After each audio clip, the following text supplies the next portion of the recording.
Boa noite, pessoal. Eu sou a professora Sabrina Jardim. Professora Tatiana Santos. Estamos aqui mais uma vez, duas professoras, meia dúzia de mil-réis no bolso e um sonho. O sonho de hoje é entender um pouco mais sobre esse universo da infância, do início ali da adolescência, mas também saber um pouco mais sobre questões de gênero, de sexualidade. A gente vai continuar na nossa série, então, né, de episódios falando sobre, inclusive, sobre virtudes dentro dessa educação familiar. E hoje nós temos, inclusive, uma convidada muito especial. Mas segura aí, que a gente ainda tem alguns recadinhos. Primeiro, antes da gente começar, eu quero pedir, então, para vocês curtirem, dar aquele like, compartilhar e deixar o seu comentário aqui nesse episódio. Ele é muito importante para nós, teu comentário. É a partir dele que a gente tem uma noção se a gente está fazendo certo, se a gente está indo no caminho certo, e isso faz com que o nosso canal cresça também. Então é isso, né, pessoal? Curta, comenta e compartilha lá no nosso Instagram, no nosso TikTok. Nós queríamos agradecer aí pelo crescimento, né, das nossas redes sociais, pelos comentários que nós sempre olhamos lá inclusive para escolhermos o tema, escolhermos os convidados que virão no programa. Assim como ocorreu no programa de hoje, muito especial com uma convidada. Exatamente, inclusive foi dica de um dos nossos nossos colegas da escola. Colegas, isso mesmo. E Jefferson, te amo, tá? Nossa convidada está aqui bem cuidada e já mandei o beijo que você pediu, mega especial para ela, tá bom? Então, nós vivemos aí um tempo em que jovens crescem em meio a essa superexposição digital, músicas erotizadas, influência das redes sociais e pressões de todos os lados. A infância parece cada vez mais curta e a adolescência cada vez mais longa. Como falar de virtudes nesse cenário? Como orientar famílias e escolas diante de questões de identidade, de diversidade e de comportamentos que muitas vezes ultrapassam a maturidade emocional dos adolescentes? Então é sobre esses dilemas e caminhos que vamos conversar no episódio de hoje. A nossa convidada, pessoal, ela é a professora doutora Jane Felipe de Souza, graduada em Psicologia pela Universidade Federal do Rio de Janeiro, com mestrado em Educação pela Universidade Federal Fluminense, doutorado em Educação pela Universidade Federal do Rio Grande do Sul e pós-doutorado em Cultura Visual pela Universidade de Barcelona. Ela foi professora titular da Faculdade de Educação da URGS, onde coordenou desde 2001 até julho de 2025 o eixo temático Infâncias, Gênero e Sexualidade. Também integra grupos de pesquisas importantes como o GERG, que é o Grupo de Estudos de Educação e Relação de Gênero, e o GEM, Grupo de Estudos de Educação e Infância. Atualmente é professora visitante no IF, como fala, professora IFE. Eu já ia ler o C junto aqui, Instituto Federal Catarinense, lá no campus Balneário Camboriú, no programa de pós-graduação e educação. A professora Jane é autora e organizadora de diversas obras fundamentais, como Educação, Gênero e Sexualidade, Impertinências e Gênero, Sexualidade e Infâncias. Seus estudos abordam conceitos que têm nos ajudado a pensar a sociedade contemporânea, como a adultização, a erotização e a pedofilização de infância. Seus estudos abordam conceitos que têm... Opa, eu já ia ler de novo aqui a mesma coisa, ó, cabeça que deu um tilt. Professora doutora Jane, muito obrigada por ter recebido o nosso convite. Te agradecer pela tua simpatia, pela prontidão, inclusive, em nos atender.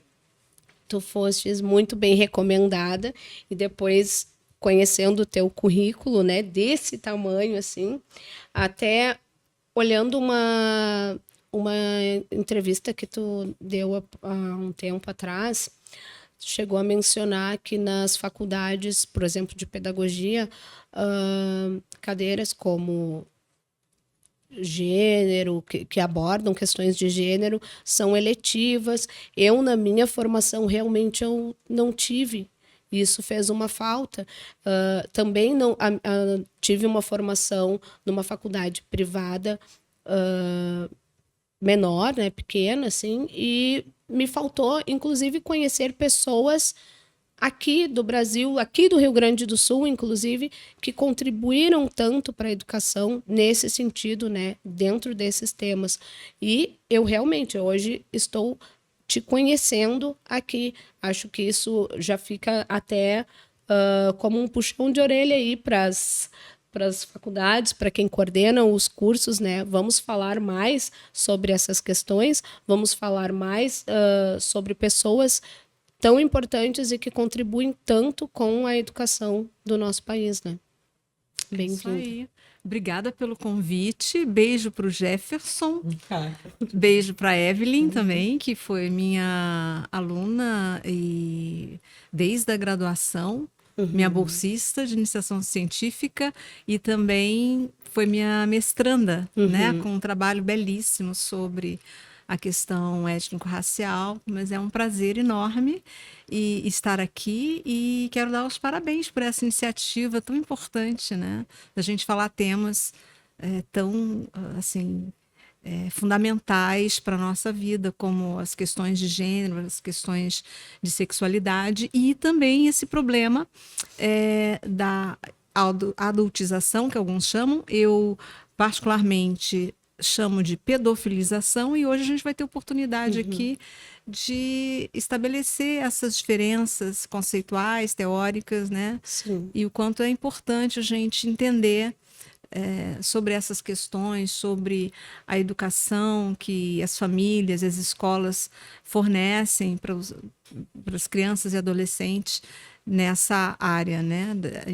Dentro das expectativas de gênero e de sexualidade que circulam, né, na nossa sociedade, na nossa cultura.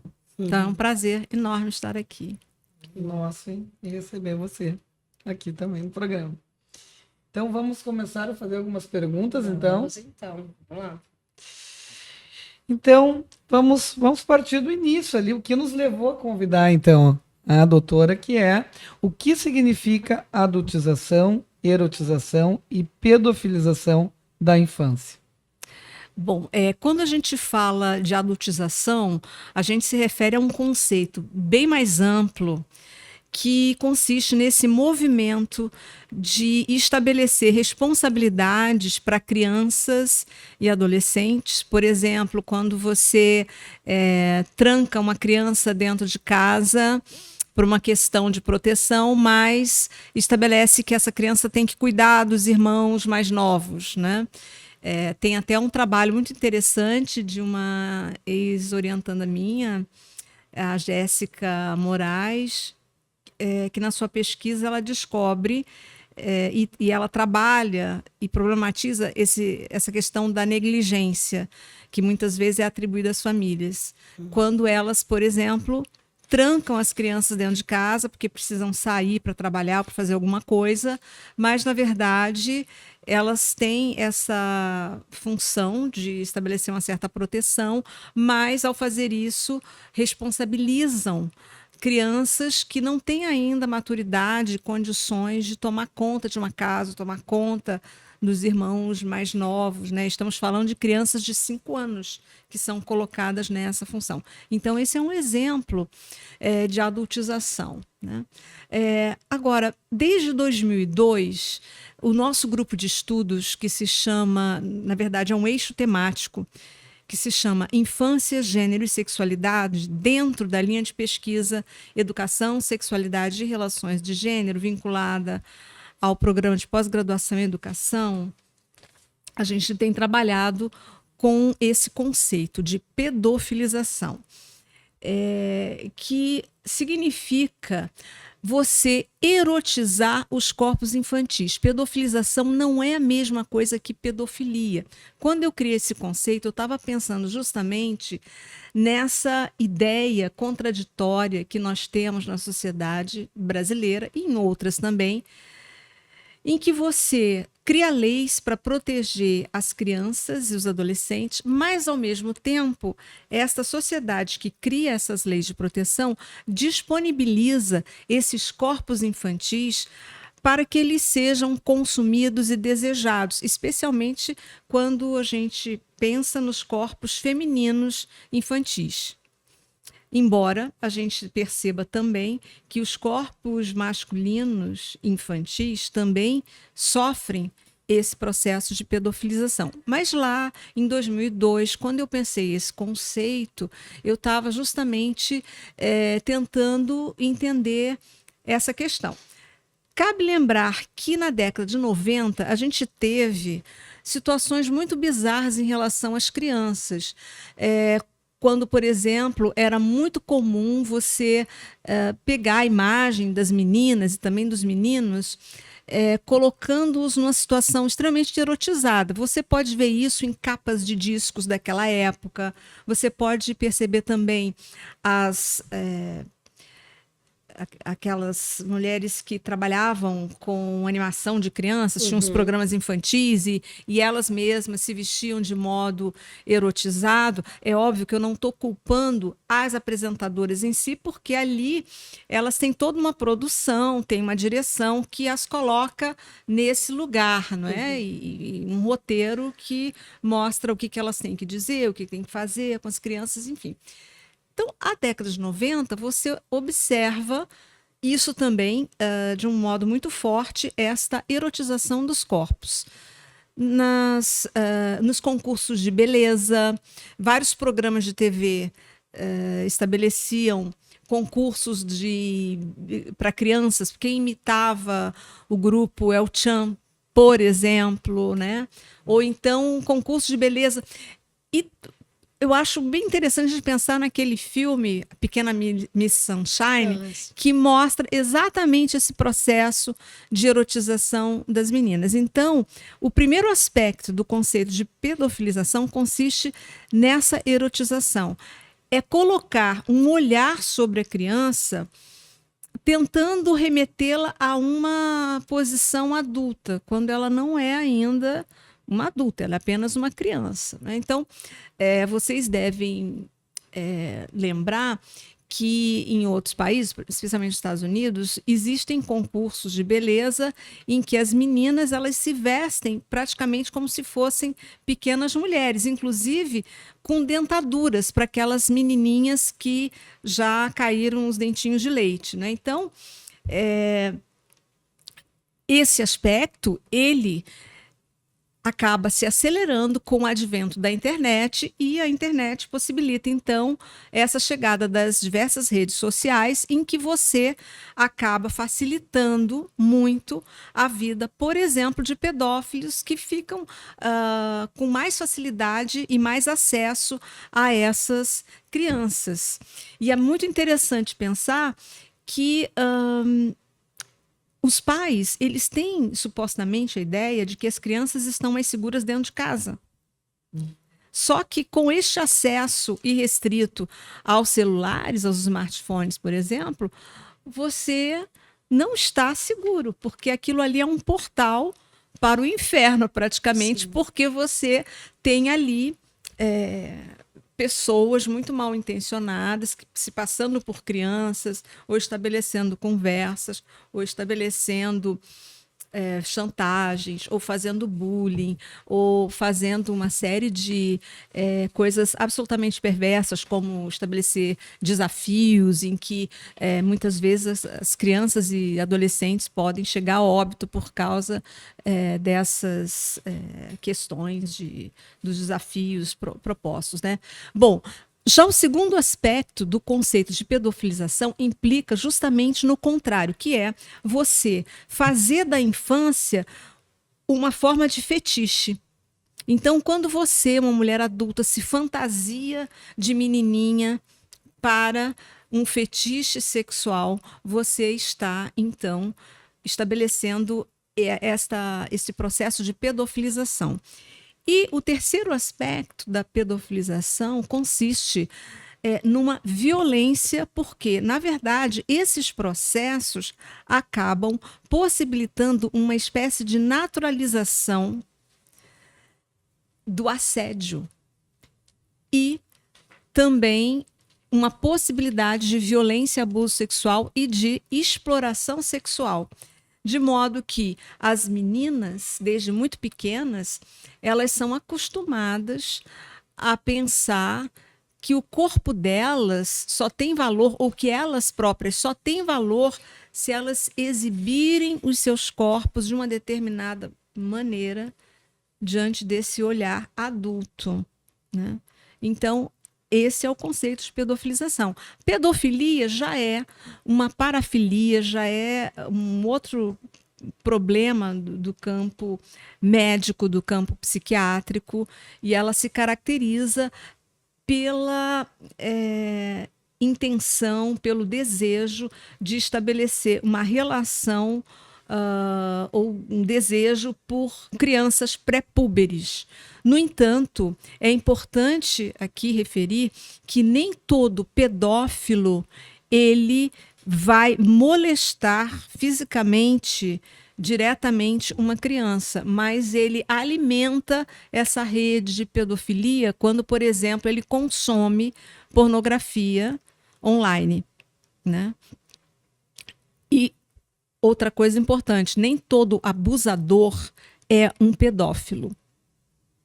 Porque muitas vezes essa atitude de violar a criança, ela está inserida dentro de um contexto cultural em que o sujeito se acha proprietário daquela criança ou se acha no direito de satisfazer as suas fantasias sexuais com aquela criança que esteja mais disponível, né? E tem um dado importante aí, porque quando a gente fala em abuso, a gente fala muito no abuso, na violência cometida contra meninas. Isso é verdade. Elas são, em maioria, as mais abusadas e as meninas negras são as mais violadas. No entanto, uma estatística muito subsumida é justamente a violência contra os meninos. Nós fizemos uma pesquisa em que entrevistamos em torno de 170 homens, perguntando justamente isso, se eles consideram que em algum momento da sua infância eles foram abusados sexualmente. E quase metade deles disse que sim, que passaram por situações de violência, abuso sexual. E um dado interessante aí também é que aqueles meninos cuja leitura adulta atribuía a ele um certo jeito mais afeminado, eles eram mais abusados. Então, é muito importante a gente pensar nessas estatísticas, o quanto elas não são, muitas vezes, colocadas, denunciadas, porque muitas famílias têm medo que os seus filhos sejam taxados de homossexuais em potencial pelo fato de terem sido abusados, né? Então, são essas as diferenças conceituais. Então, dentro disso, que nós vimos agora que o Ferla, né, com o seu trabalho tão minucioso e tão importante como um influenciador com milhões de seguidores, colocou na roda, foi muito importante, tem sido muito importante para abrir o debate e também para a gente estabelecer uma lei de proteção a essas crianças, como aconteceu ontem, né, no Congresso.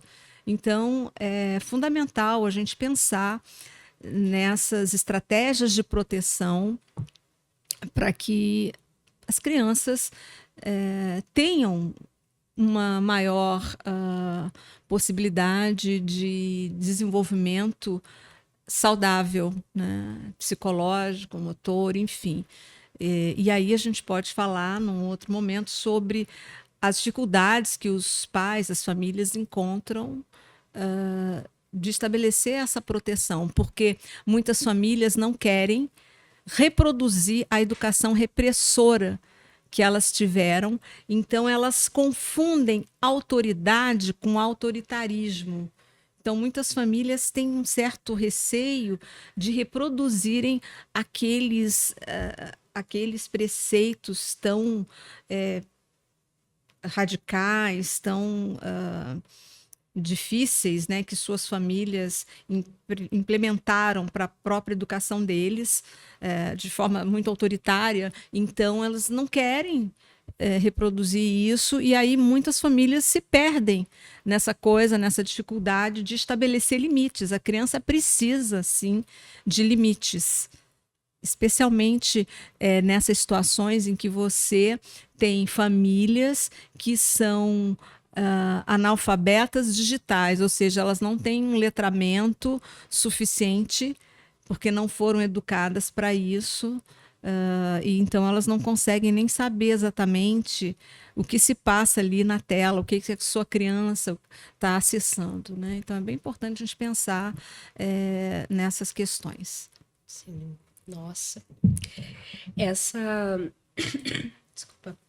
Essa nossa série, inclusive, de programas que a gente fez atrelado à virtude, ela vem, inclusive, conversando com tudo isso que tu acabaste de falar, porque a gente vem fugindo, por exemplo, de se falar sobre virtude, porque muitas vezes para algumas famílias isso está muito atrelado à religiosidade, e eles vêm fugindo disso justamente por isso, dessa questão mais rígida que a religião, que as igrejas, né, exerciam sobre as famílias, né, sobre a criação das pessoas.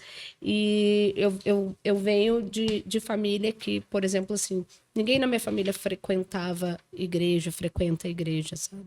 E muito porque, quando eu era pequena eu era obrigado e não sei o quê. Então, assim, a gente já buscou falar sobre isso pensando nesse sentido. E aí estoura toda essa função, toda essa como é que eu posso falar, Tati? Do Felca. É um Faltou a palavra, movimento, esse né? movimento, É um isso movimento. que ele causou trouxe um movimento, tudo, ainda bem. trazendo à luz um assunto que, na verdade, já pulsava, né? A gente já via esse assunto aí, bom, é motivo de estudo e tudo, mas que não se falava muito nisso.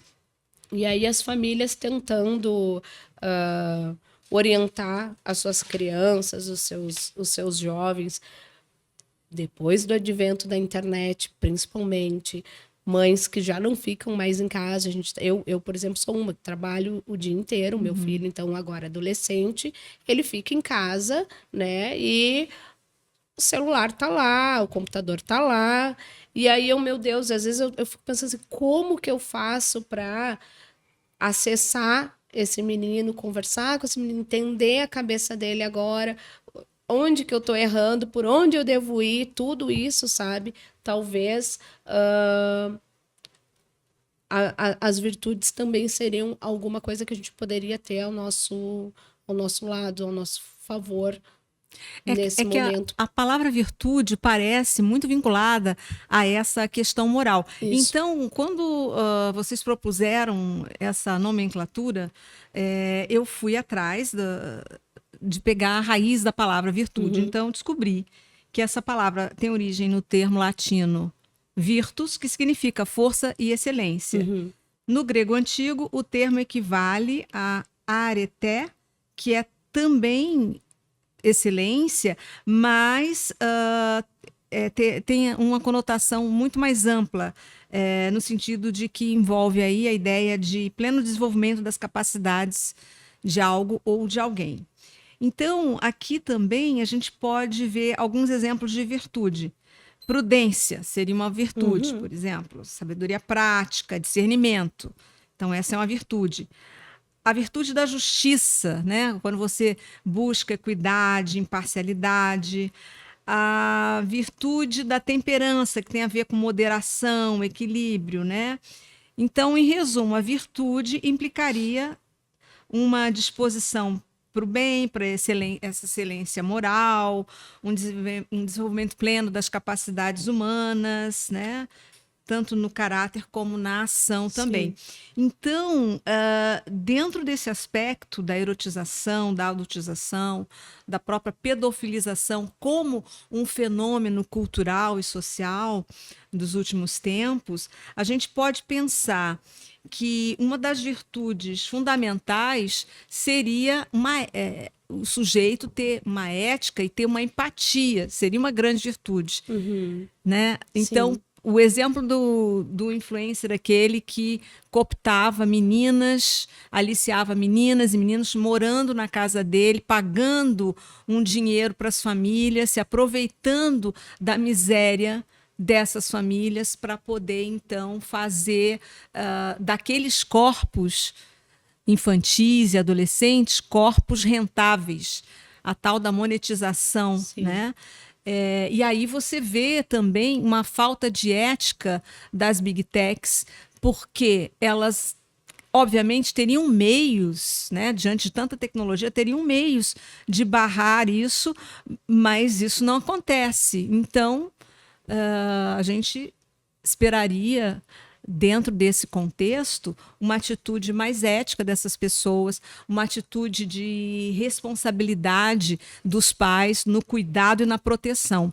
E aí eu queria dizer uma coisa que eu considero muito importante.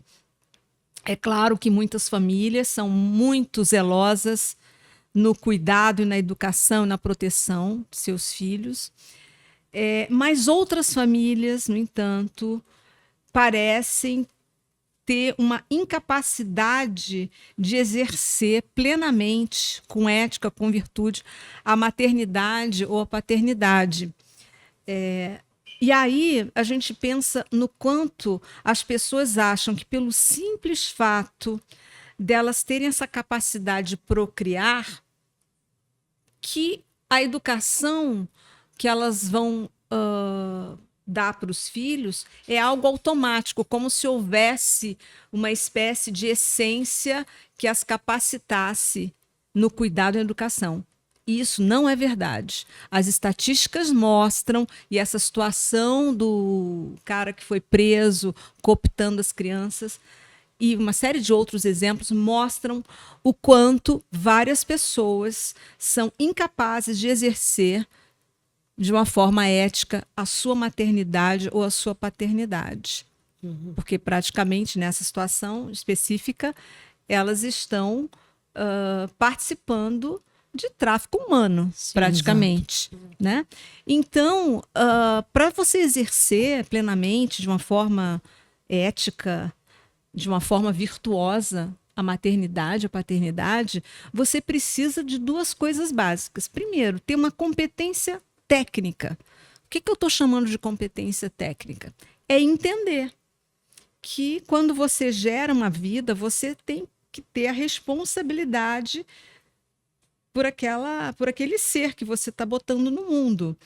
E aí você precisa entender como é que as crianças se desenvolvem, qual a importância de você construir a autoestima dessa criança, porque o adulto ele funciona como uma espécie de tradutor do mundo para esse bebê. Então, a autoestima ela passa por aí, por essa tradução de mundo, por essa leitura de mundo que você vai fazendo para essa criança, de modo que essa autoestima se fortaleça e ele seja um adulto, um jovem com plenas condições, né, de autonomia, por exemplo, né, uma pessoa mais segura. E isso, muitas vezes, não está contemplado nessas famílias. Né? E a segunda competência é a competência emocional. Você tem que saber que quando você gera uma vida, além da responsabilidade, a sua vida provavelmente ela vai mudar, porque você vai ter responsabilidades para com aquela vida que você está colocando no mundo. Então, essa capacidade de doação, ela é fundamental. Então, você tem que acionar suas competências técnicas, e para isso você precisa se informar de como é que uma criança cresce, como é que ela se constrói em termos cognitivos, em termos motores, né, em termos emocionais. E também você tem que trabalhar as suas emoções, seus sentimentos em relação àquela responsabilidade que vai chegando. E aí nós temos um problema grave também, é que muitas vezes os jovens, cada vez mais jovens, estão colocando filhos no mundo. E muitas vezes esses jovens com total imaturidade para se responsabilizar, né, por essas vidas que estão sendo geradas. Nossa, Jane, te ouvindo, assim, porque eu e a Sabrina, nós temos adolescentes, né? Nós temos filhos e a gente sempre conversa muito sobre isso. E eu falando agora da minha experiência pessoal e te ouvindo, assim, até me deu um orgulho, porque a maternidade para mim sempre foi um sonho. E essa capacidade que você falou da doação, eu sempre converso isso com as pessoas no sentido de que ter um filho é muito fácil, no sentido de que tu tem uma gestação, que se tu cuidar, a criança vem com saúde, né? Todos ficam felizes, mas ela nasceu, tu tem que ter essa responsabilidade e essa doação. A vida mudou. Agora, tu tem um ser que tu é totalmente responsável por esse ser, e agora eu tô com a Dinda dela, que é bem próxima, e a gente conversa muito, porque a Dinda já é dessa geração mais jovem, e aí quando eu converso com ela, eu vejo que algumas coisas ela se assusta, né? Por essa capacidade que ela vai ter que ter de doação, justamente para compreender, para ir atrás, para pesquisar, porque eu lembro que quando eu engravidei, nossa, eu fui atrás de tudo, que eu queria acompanhar tudo. E isso, claro que muda a vida dessa mulher, dessa mãe. Essa mãe vai ter que fazer escolhas e vai ter que deixar de fazer algumas coisas naquele momento. Por isso que uma das coisas também que foi que eu disse, bom, eu vou ter que engravidar depois de formada, né, porque eu possa jogar com a minha carga horária, por exemplo, na área da educação. Então, tudo já pensado antes. Aí o pessoal diz assim, não, mas a vida não é planejada. Mas eu digo, não, mas quanto mais tu tenta planejar aquela situação, ali tu vai evitar. Eu costumo dizer que eu levo a vida de uma maneira defensiva, né? Sempre tentando me defender dos percalços, né? E tem gente que não, é ofensivo mesmo, vai lá, com toda a intensidade, com toda a emoção e vendo o que dá. Não, eu sou mais do defensiva. E para a maternidade foi totalmente isso. Então a Laura está com 14 anos agora e eu digo assim, é muito trabalhoso, doutora. É a função mais complexa que o ser humano pode ter, é criar um filho. E aí nós precisamos falar de paternidade, porque essa mesma doação muitas vezes não é cobrada dos pais. Na sociedade, exato. O Eduardo Zanetti foi um dos nossos orientandos de doutorado. Ele fez um trabalho de pesquisa muito interessante sobre os pais, sobre a paternidade, pela visão das crianças, da educação infantil.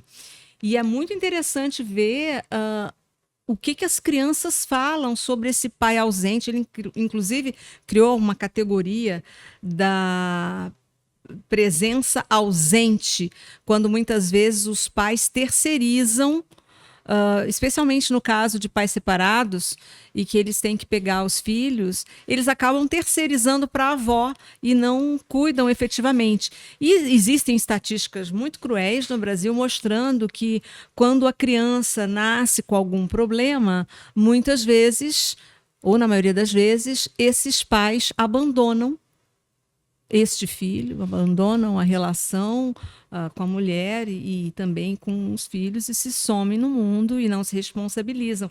Então, a gente poderia pensar aí, também é um tema bem interessante, que tem tudo a ver com gênero, é o quanto a maternidade e a paternidade, e também o conceito de família, por consequência, muitas vezes está atrelada a uma idealização de família, uma idealização de maternidade, muito mais maternidade do que paternidade, e uma idealização de amor romântico também.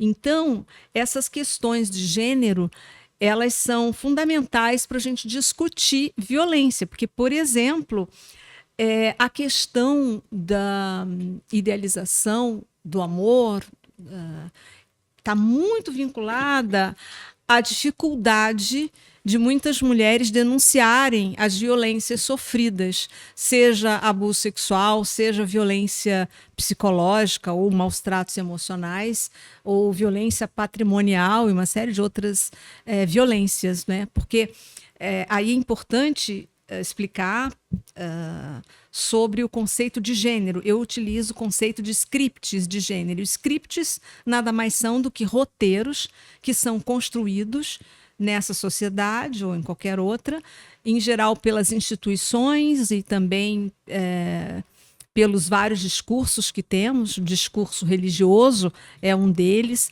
o discurso midiático, o discurso jurídico, o discurso médico, e tantos outros discursos, e as instituições, igreja, família, escola. Então, tanto essas instituições quanto esses discursos, eles vão construindo expectativas e roteiros para as pessoas desde a mais tenra idade.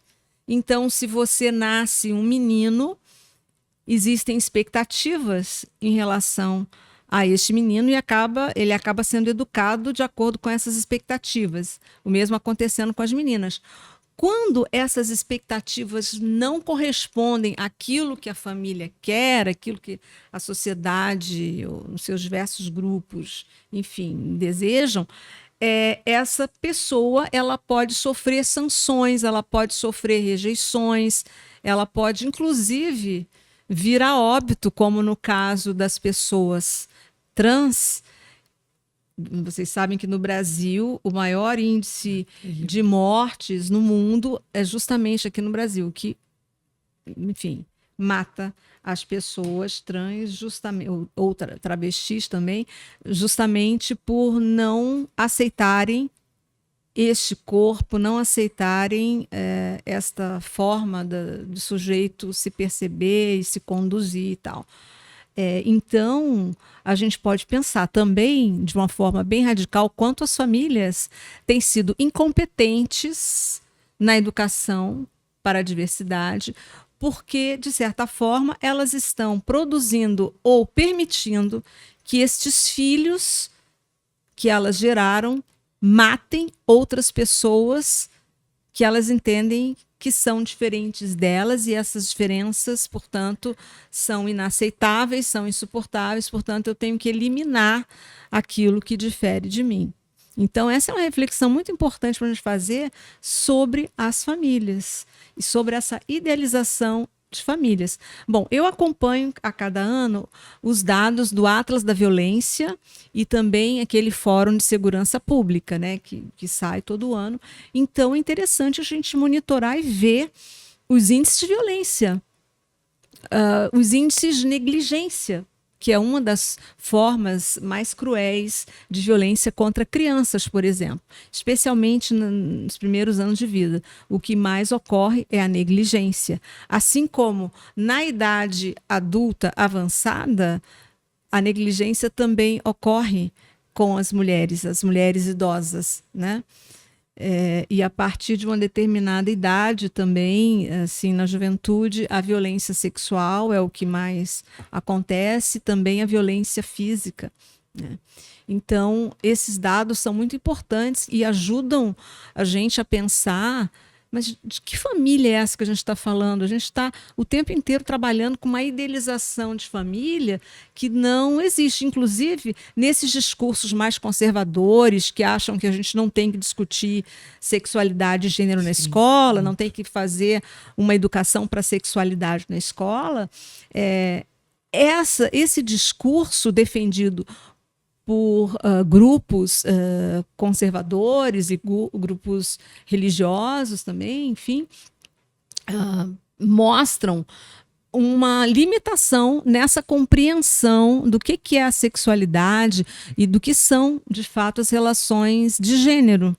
Né? Então é muito interessante a gente perceber isso, porque alguma coisa não bate quando você vê essas estatísticas em que as famílias matam seus próprios filhos, ou negligenciam a educação, ou espancam, enfim. Então é importante a gente olhar para esse quadro e começar a analisar a partir desses dados de realidade. Exatamente.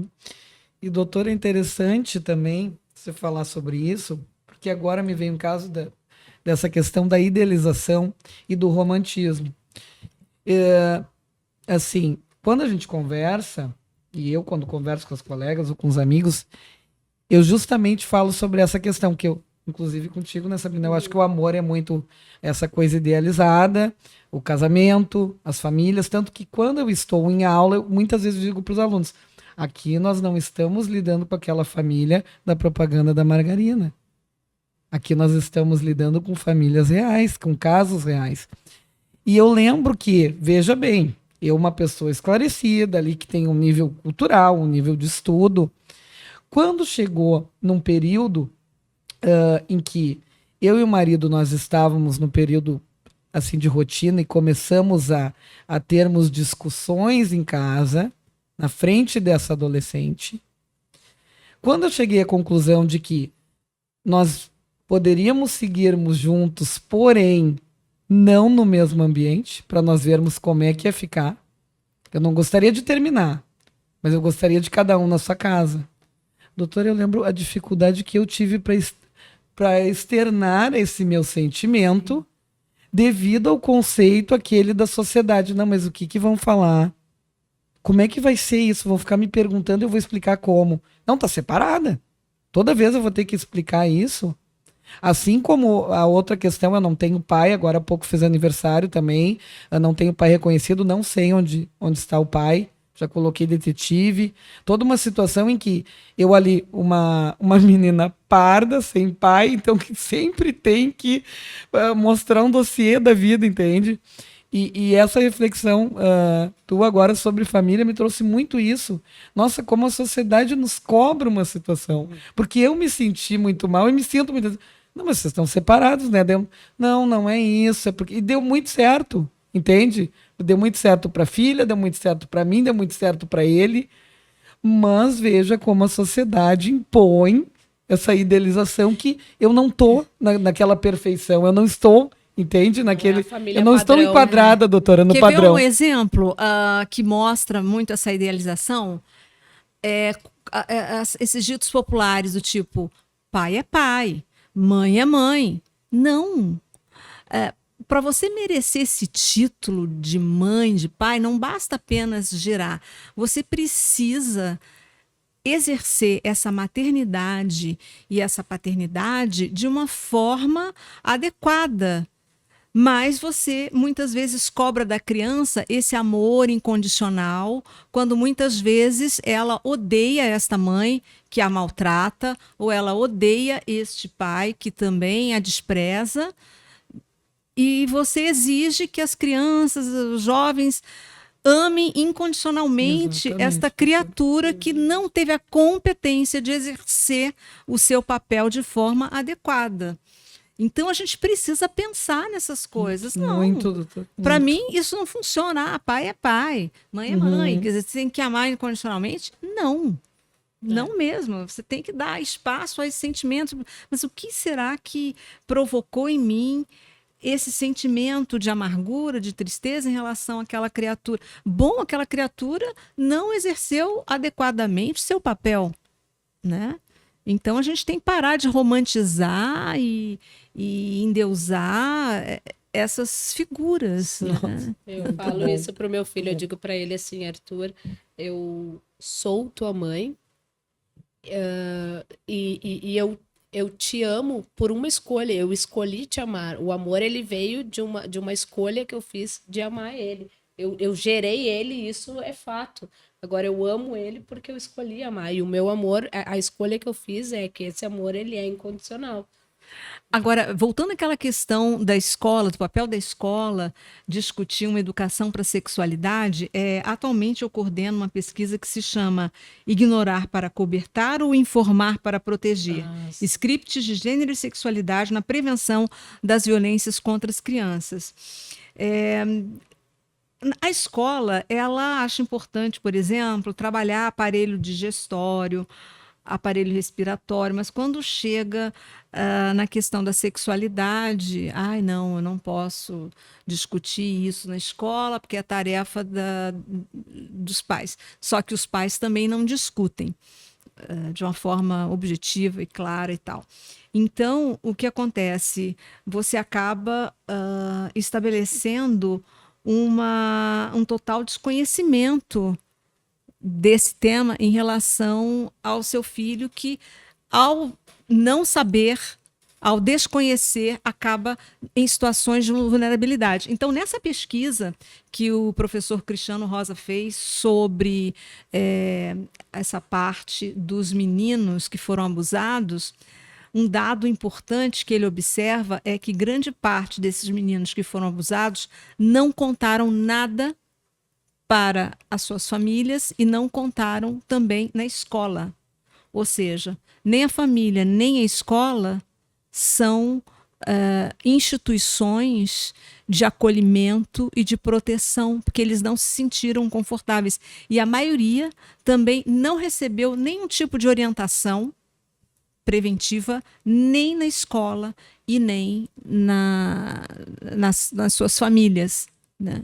Então, muitos só contaram o que aconteceu com eles depois de adultos, né? E o quanto essas experiências de abusos, inclusive recorrentes, uma das perguntas que a gente fazia era o seguinte: e alguma pessoa da sua família não percebeu nada? Não, a maioria não percebe, não se dá conta, é completamente negligente, né?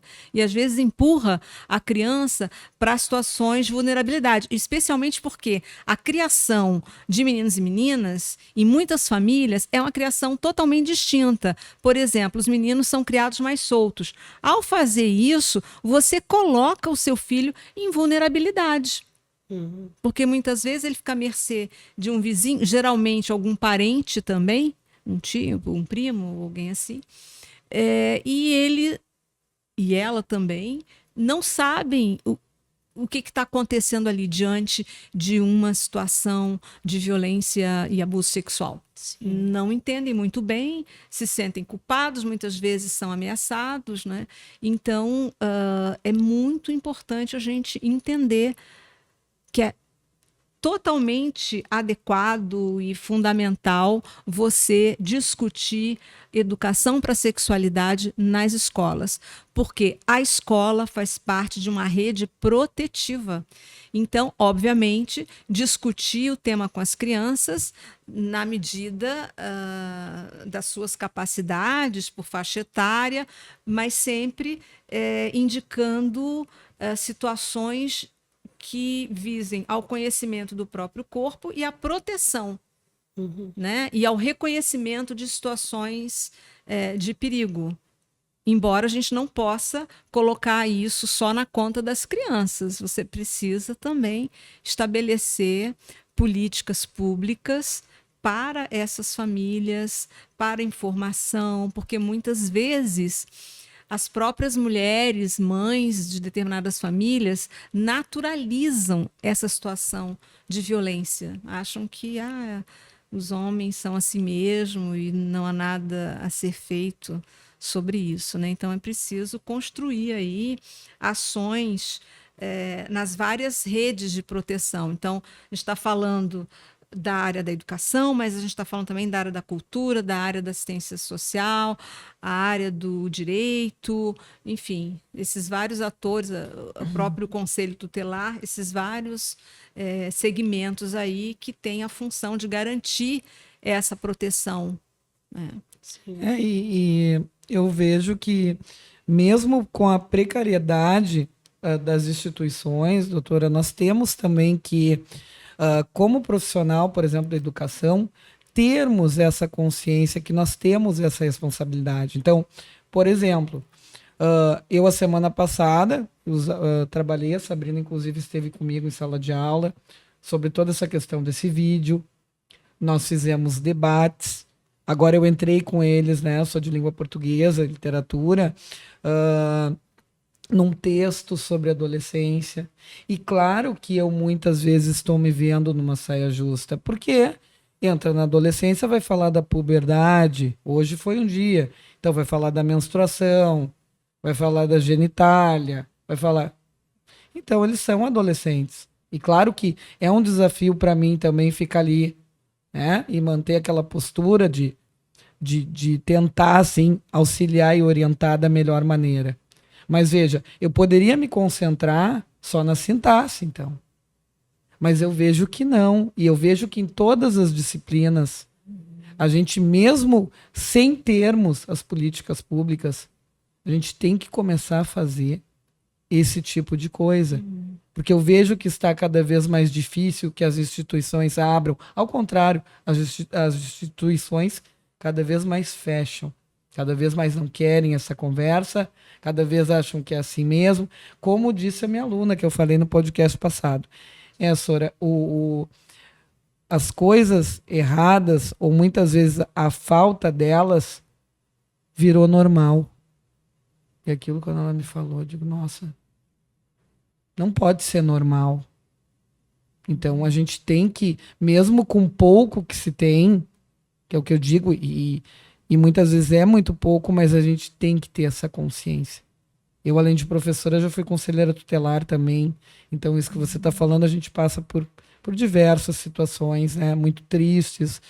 Na escola também a gente vê muita coisa, essa falta de consciência, essa falta de responsabilidade que você está falando. Então, quando eu falo em movimento, eu até digo assim, esse movimento não pode morrer.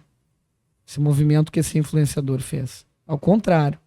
Esse movimento tem que continuar e tem que continuar forte, porque os alunos, ao assistirem esse vídeo, eles me trouxeram muita coisa ali. E eles vão trazer muita coisa em todos os lugares, porque eles têm vontade de falar.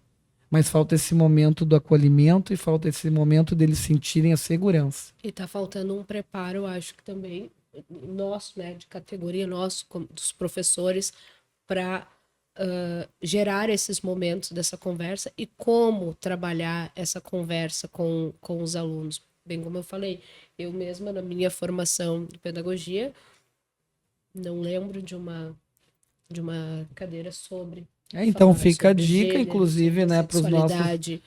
para o pessoal aí que pode fazer alguma coisa sobre isso. É extremamente E necessário. assistindo às tuas entrevistas, eu consegui ver uma forma natural de se falar, tão tranquila, tão, sabe, acessível para qualquer pessoa entender também, que não é um bicho de sete cabeças, como realmente muitas pessoas pensam que é, e que é uma responsabilidade, sim, nossa, isso eu inclusive já tinha essa consciência, mas muitas vezes não sabia como abordar isso, principalmente eu que lido com os menores. Eu, por exemplo, dou aula para um 3º ano e um 5º ano. Aí ali no 3º ano, essa situação toda, inclusive do Felca, nós conversamos em sala de aula, claro que de uma forma diferente, né? Eu quis saber, eu perguntei, questionei se eles tinham visto e tudo, né? O que eles achavam disso. E foi muito legal ver, assim, como eles entendem o mundo, como eles estão antenados, atentos, e como que a gente é que está cheio de medo de chegar nessas crianças que estão pedindo informação, né? Mas eu não culpo os professores e as professoras em relação a isso, porque, primeiro, como você bem falou, em muitas universidades, em muitos cursos de pedagogia ou cursos de formação normal, não havia disciplinas obrigatórias que discutissem a temática de gênero e sexualidade, né? E também muitas prefeituras e também escolas privadas não investem na formação docente em relação a essas temáticas. Tá? Ou então, muitas vezes, a maioria... Não, muitas vezes não. Sempre a gente vai observar que as escolas não possuem no seu currículo, na sua programação, projetos continuados sobre a temática da sexualidade e de gênero. Em geral, se limitam a uma palestra, chamam alguém de fora, que não tem nada a ver com aquela realidade, aí fazem lá uma dinâmica qualquer de 40 minutos, que é nada, né? E então, geralmente, são pessoas de fora que são convidadas a estarem ali para apagar incêndios. Ah, porque as adolescentes estão engravidando. Ah, porque, enfim, estavam trancados lá no banheiro. Então, vem lá uma criatura de fora. Mas é preciso realmente estudar. E a escola é um lugar, por excelência, de ampliação do conhecimento. Portanto, não deve haver temas proibidos na escola. Toda e qualquer curiosidade que as crianças e os jovens tenham precisa ser debatido na escola, e para isso nós, professoras e professores, precisamos estar disponíveis para estudar, para acolher essas demandas, né? Em relação à sexualidade, quando uma criança pergunta alguma coisa sobre esta temática, em geral, os adultos se veem diante de 5 possibilidades. A primeira delas, muitos fingem que não ouviram, que não entenderam e saem disfarçadamente para não responder. Alguns ignoram e brigam com a criança, dizendo que absurdo, onde é que você aprendeu isso? Vou lavar sua boca com sabão, ao invés de acolher aquela demanda. Se a criança está perguntando, é porque, enfim, ela quer saber. Então, muitas vezes, a curiosidade dela é vista como um problema e é vista como algo completamente errado que merece, inclusive, uma bronca daquelas. Outros adultos mentem descaradamente, dizendo, não, vem, os nenéns vêm, sei lá, da cegonha, e mentem. Alguns dizem mais ou menos a verdade, assim, ou meias verdades, e poucos adultos chegam, sentam e conversam abertamente, tentando atender essa demanda, essa curiosidade da criança. Então, são 5 possibilidades, né, que a gente observa assim, quando se trata de temas. Então, as pessoas ainda têm muita dificuldade, os adultos, de falar sobre isso.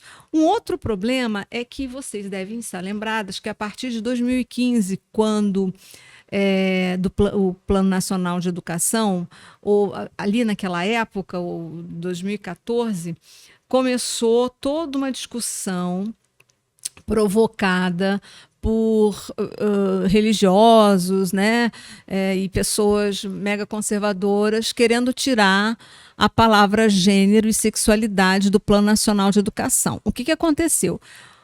Um efeito cascata, porque aí muitos planos estaduais e municipais de educação também quiseram execrar essas palavras dos documentos. Alguns até retiraram a palavra gênero alimentício. Você vê o nível de desconhecimento e de pavor das criaturas. Então, se gerou um pânico moral em relação a essas temáticas, né?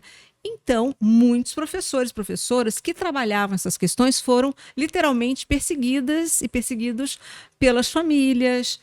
Houve uma tentativa, inclusive, de incentivar as crianças e jovens a filmar os professores, a denunciá-los no Ministério Público, nas secretarias de educação. Então, houve uma perseguição. Então, obviamente, hoje em dia, a gente ainda sofre as consequências dessa violência sofrida na escola por parte das famílias, por parte de políticos. Então, há um receio por parte do corpo docente em se trabalhar essas temáticas. Primeiro, porque não tiveram um know-how para aprofundamento dessas questões, e segundo, porque literalmente foram perseguidos ao tentar discutir essas temáticas. Então, a gente precisa reverter esse processo, a gente precisa entender que, pela lei, nós temos liberdade de cátedra, né? A Constituição Federal nos garante a liberdade de cátedra e também o ECA garante o acesso das crianças e jovens ao conhecimento. Então, todo e qualquer tema merece ser discutido e aprofundado nas escolas. E tu acha que esse medo, inclusive, das famílias, que os filhos ouçam talvez alguma coisa que não seja do agrado deles na escola, vem dessa falta de preparação dos professores, ou de alguns professores, ou de pessoas, talvez até mesmo na internet, falando sobre esse assunto sem conhecimento de causa, porque é muito... ficou muito claro para mim que eu entrei na educação há pouco tempo. Eu estava antes do outro lado do portão da escola, somente como mãe, e tinha esse receio também. Então, aí depois, virando professora, comecei a entender um outro lado. E hoje, te conhecendo e conhecendo, inclusive a tua forma de falar, a tua forma de explicar, vejo com muita naturalidade isso. Mas, de repente, recebendo de outra pessoa, numa outra fala, já fico meio assim. O que tem acontecido nas últimas décadas é uma desvalorização da escola e dessa profissão, né, de professor e professora. Por exemplo, eu fico pensando, ninguém invade o consultório médico para dizer para o médico que ele não está fazendo o seu trabalho direito, assim como ninguém vai questionar um engenheiro quando constrói uma ponte e tal. Mas na escola, todo mundo se acha no direito de dar pitaco. Então, muitas vezes, alguns projetos, até bem intencionados, tipo assim, amigos da escola, indo para esta situação gravíssima de militarização das escolas.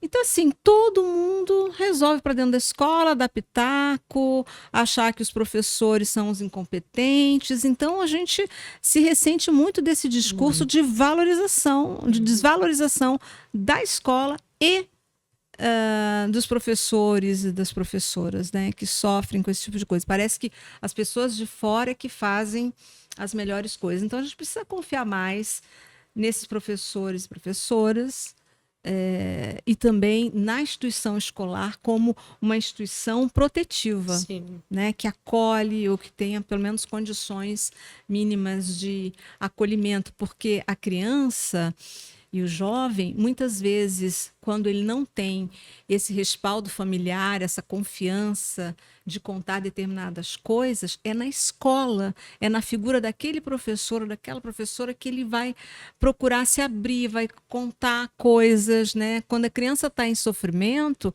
ela acaba contando para a professora. Na educação infantil, a gente vê muito isso, né? Essa capacidade que a criança tem de confiar naquela figura da professora e contar as suas coisas, inclusive situações de violência e abuso sexual que ela sofre, né? Então, é muito importante que haja um investimento na formação docente, tanto inicial quanto continuada, e em relação a essas questões dos temas, para que a gente possa aprofundar, lá na Faculdade de Educação da URGS, né, no curso de Pedagogia, a gente sempre teve discussões sobre as questões de gênero, sobre a história do corpo e da sexualidade, porque o corpo tem uma história. A gente tem também a possibilidade de discutir sobre amor romântico, sobre família e essas idealizações. A gente discute também sobre os vários tipos de violência contra as mulheres. Por exemplo, um conceito muito interessante é o conceito de violência benévola, que é aquela violência disfarçada de proteção. Então, por exemplo, muitas mulheres acabam interpretando equivocadamente um comportamento invasivo como uma prova de amor. Vou dar um exemplo. O sujeito que te liga de meia em meia hora para saber onde é que você está, fingindo preocupação. Mas, na verdade, isso é uma forma de controle, né? Então, a gente chama isso de violência benévola, que é a violência disfarçada de proteção. Também um conceito muito caro para nós é o conceito de micromachismos, que são aqueles comportamentos que muitas vezes vêm disfarçados de uma brincadeira, mas que no fundo colocam as meninas e mulheres numa situação de inferioridade. Então, é preciso que as crianças, desde pequenas, saibam reconhecer esses comportamentos, que são comportamentos misóginos, comportamentos abusivos. Por exemplo, a violência de gênero que a gente vê, a violência política de gênero, né? A gente vê vereadores, prefeitos, deputados, senadores, que são pagos com os nossos impostos, né? Destratando mulheres na política.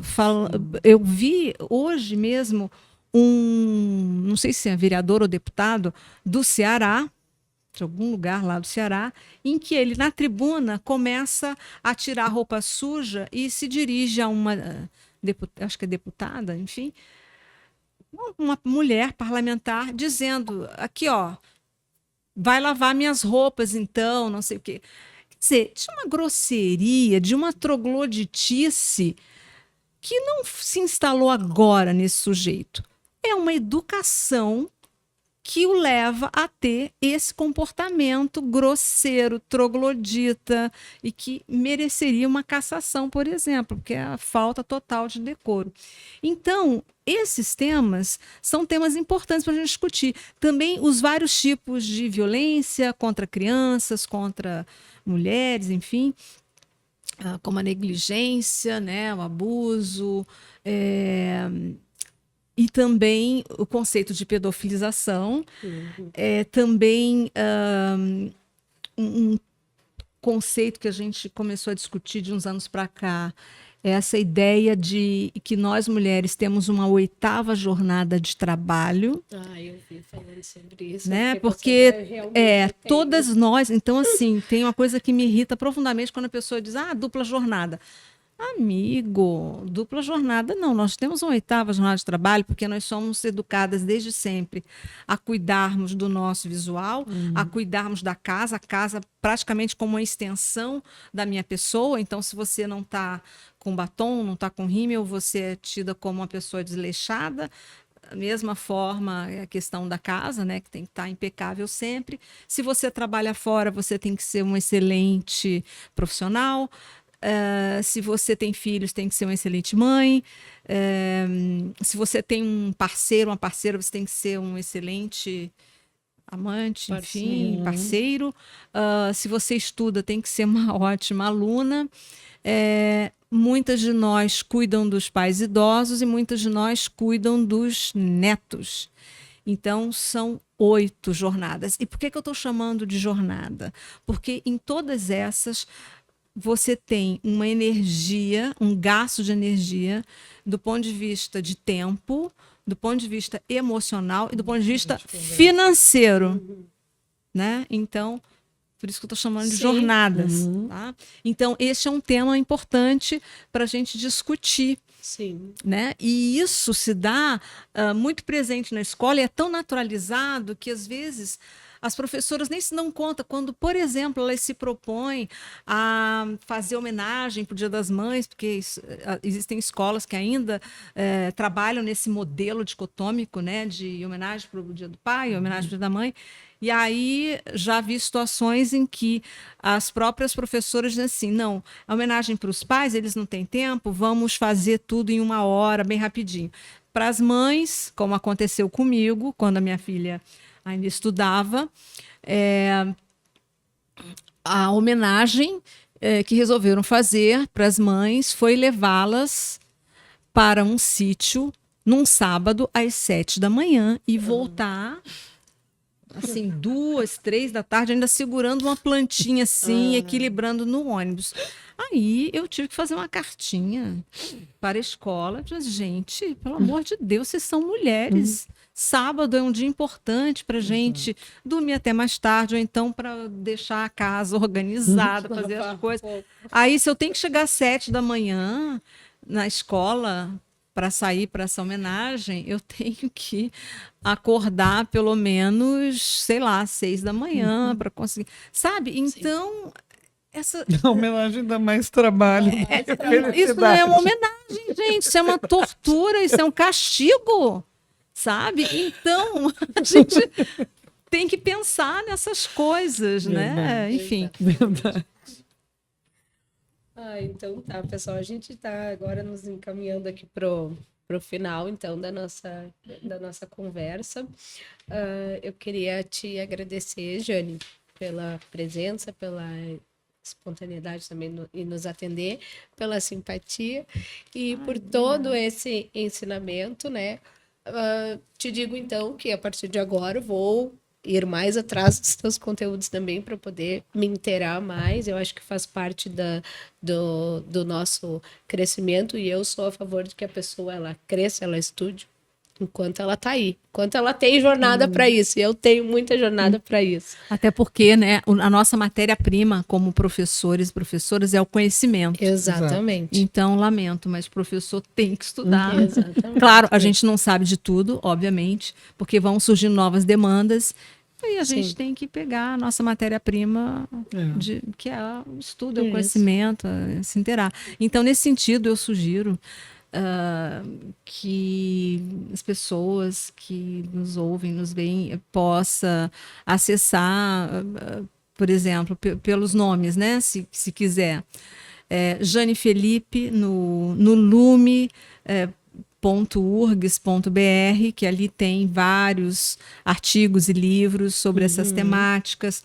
O próprio professor Eduardo Zanetti, que é diretor da educação infantil de uma escola e tem essa produção, a Jéssica Tairane de Moraes, o Cristiano Rosa, a própria Evelyn Rosa, o Jefferson Barreto, que são professores e professoras que produzem a partir das suas realidades, produzem artigos e livros sobre essa temática, né? Então, é muito importante que a gente possa olhar esses textos e ver como trabalhar e propor essa discussão nas escolas, na formação, né? E eu acho que é importante também ressaltar o quanto os influenciadores, esse nome é horrível, mas vá lá, o termo, quanto essas pessoas que trabalham com essas redes podem e devem usar de uma forma positiva, uma forma que contribua para este bem público e especialmente para a proteção das infâncias e juventudes, né? Porque são momentos na nossa vida muito delicados, muito frágeis, tanto a infância quanto a juventude. Então, a gente tem que parabenizar o Felca, que se aproveitando dessa visibilidade que ele tem, que nós não temos, porque muitas vezes nós falamos para públicos bem específicos. Por exemplo, no nosso caso, né, nós trabalhamos diretamente com a formação docente. O meu perfil, eu até tenho um Instagram, mas meu perfil é fechadíssimo. Né? Não quero disponibilizar minha vida, enfim, e muito menos determinados conteúdos, enfim, porque eu não tenho tempo para isso. Mas essas pessoas que trabalham especificamente com isso, e vocês que agora trabalham com essa questão do podcast, é muito importante que façam pautas relevantes, né, para a proteção das infâncias. Por isso nasceu o Sala Aberta veio dessa preocupação, né, desse pensamento mesmo. Então, Tati, Sabrina, agradeço muito o convite, essa oportunidade de compartilhar algumas pesquisas e pensar, né, na vida, na nossa própria vida, né? porque discutir gênero e sexualidade é isso, pensar na nossa própria vida Exato. também. E seja bem-vinda aqui também. A nossa sala está sempre aberta Exato. também para te receber aqui mais vezes, se Deus quiser. É isso aí. É isso. Aí, obrigada. Pessoal, pedir para vocês aí então deixarem o seu like, curtir, compartilhar e podem deixar aí comentários aí, se quiserem deixar perguntas também, depois a gente encaminha também para a professora doutora Jane, tá? É isso aí. Até a Até próxima. a próxima.